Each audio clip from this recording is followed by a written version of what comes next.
Hiya there. 1st of November. Firstly, how the fuck are we in the 1st of November? And secondly, you are watching this on Halloween, so happy Halloween. I hope you are having a fun day. The energy today is fucked, so hang in there. We are on the top of the fucking mountain and coming down the other side of transformation, collective and individual. So let's get into it. What has the 1st of November got for us? Little bit of a frustrating day, right? Because of what's happened on the 31st, these massive fucking energies. So a lot of the energy of the 1st of November is integration and letting go and, making sure that we aren't carrying anything with us. Okay. So 12:28 a.m. This aspect is quite literally saying, let the fucking thing go, right? Now, Jupiter is in Cancer, right? The expansion of everything to do with family and caring and nurturing and the mother, right? So this is very much that 0-degree Pisces moon. It is trying to have us integrate, right? 24 degrees is a Pisces degree. So there is a lot of mystical energy around while we have this Pisces moon and this Scorpio energy and Jupiter in Cancer. It's very much a time for the witches, very much a time to tap into your emotional and spiritual needs, to your emotional and spiritual guides, and to really start feeling your way through this world instead of logically trying to follow a fucking blueprint. So this moon making the biquintile aspect to Jupiter at 12:28 a.m. We'll be asleep here in Melbourne. So this is really like, for lack of a less blunt way, let the fucking idea go. Right? So whatever it was that your family taught you that made you feel unworthy of nurturing, unworthy of security, unworthy of love, let the fucking thing go. Let it go. Learn from it. What did it teach you? What did you have to really battle through in order to understand that you were worthy? Okay. Take that part with you and leave the unworthiness behind, right? Now, 1:20 a.m. semi-sextile to Pluto, right? 1 degree. So this is an Aries degree. This is helping us with this integration. This is helping us really move through it, right? Like I'm going to be looking at this Pisces moon as it rolls through the degrees as quite literally showing me where I should be at with the integration of this fucking energy that we're dealing with right now, okay? So 1 degree, the Aries degree, I am, right? And Aquarius, Pluto in Aquarius, right? It wants us to really walk in power of who the fuck we are and what we are here for, and to truly understand what we've got to give to the collective, right? And Pisces is a healing energy and it's very zoomed out and it sees everything as oneness.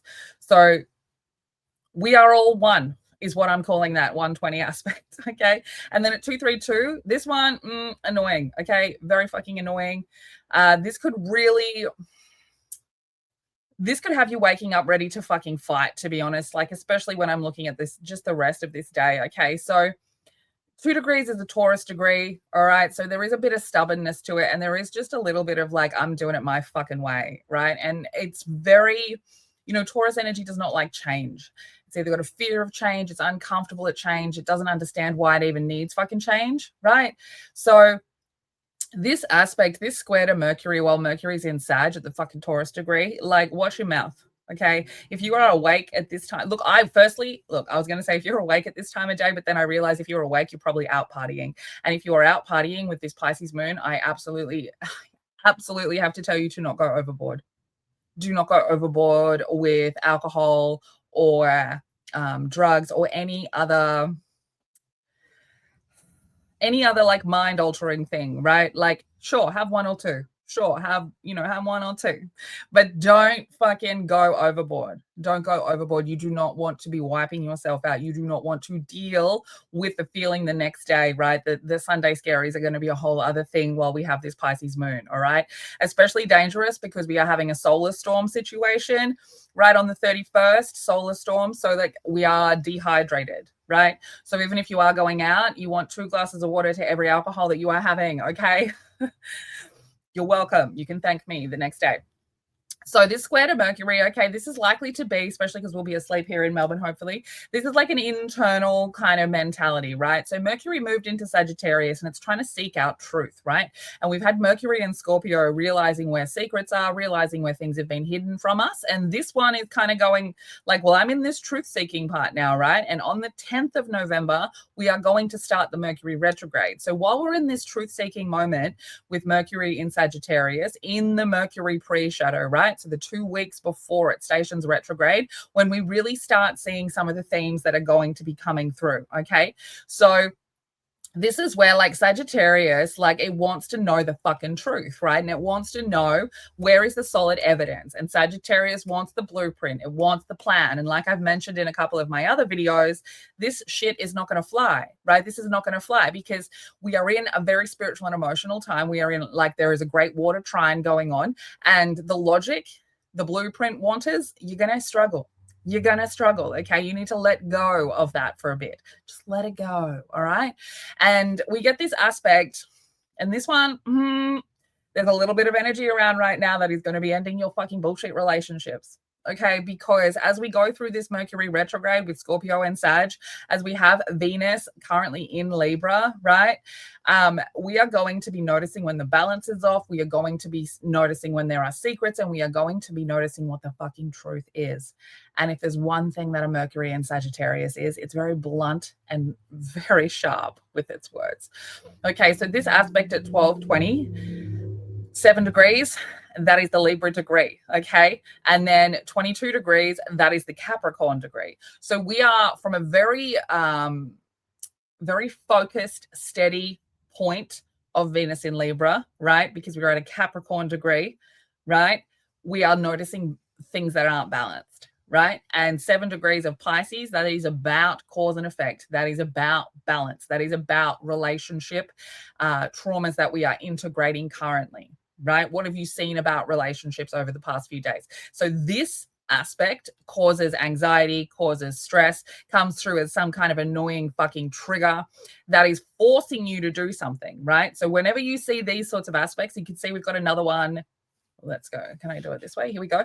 We've got another one here at 427. Okay, so these aspects, they are picking up compulsive and obsessive behaviors because you haven't made a fucking decision, right?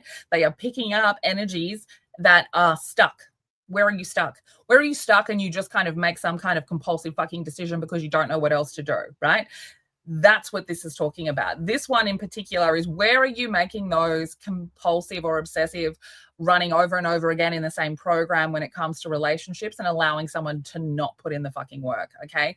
Now, just because of that square to Mercury as well, this is where we start really seeing the energy really helping us show up, right? Show up where we've made excuses for other people, okay? And so that one at 12:20 goes like, you're going to have to fucking make a decision here. Like, are you staying in this relationship or not? Are you speaking up or are you not, right? And then 242, and this is interesting as well because we've got 232 and then 242, and I always just find that very interesting, okay?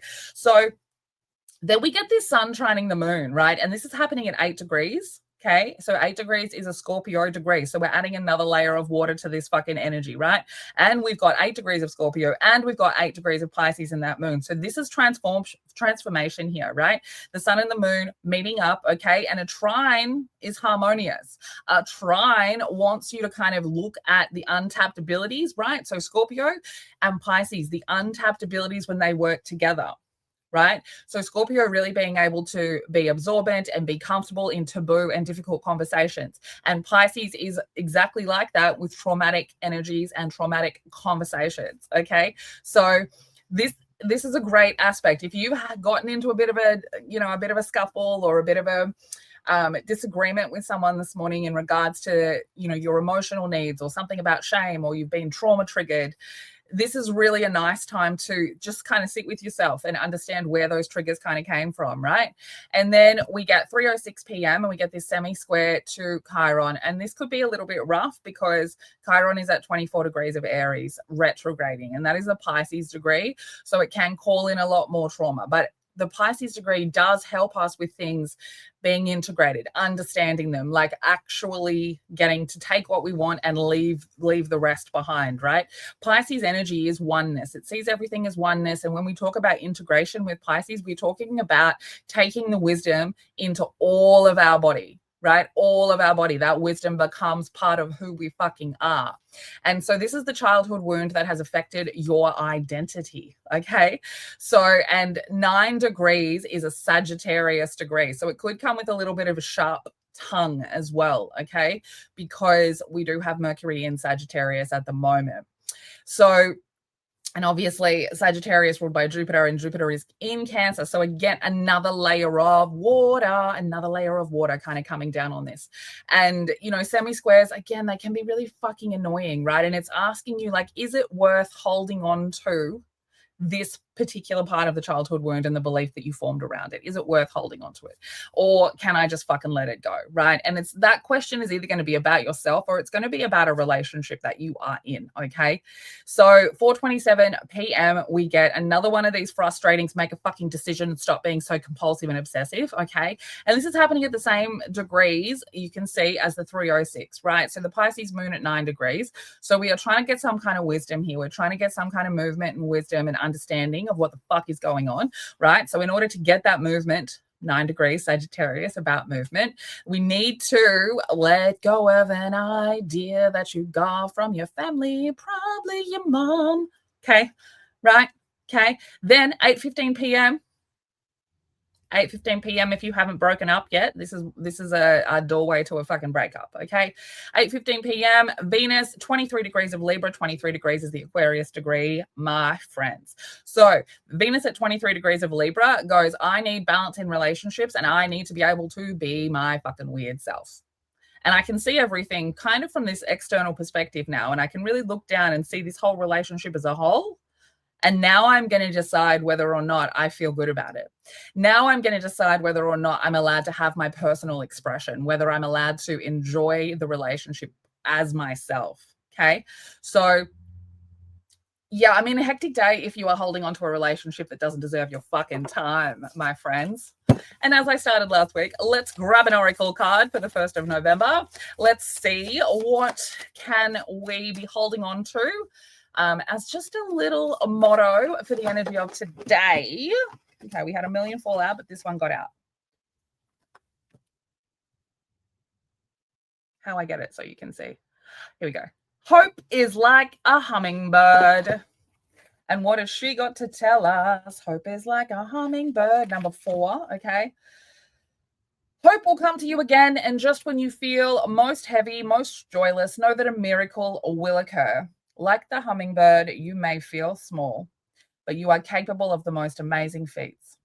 Your ability to change, adapt, and recreate your own life now grows strong, and you come to respect your resilience, your playful nature, your natural optimism. All these treasures return, light as a hummingbird, sweet as the nectar of flowers. So, my friends, we're in November.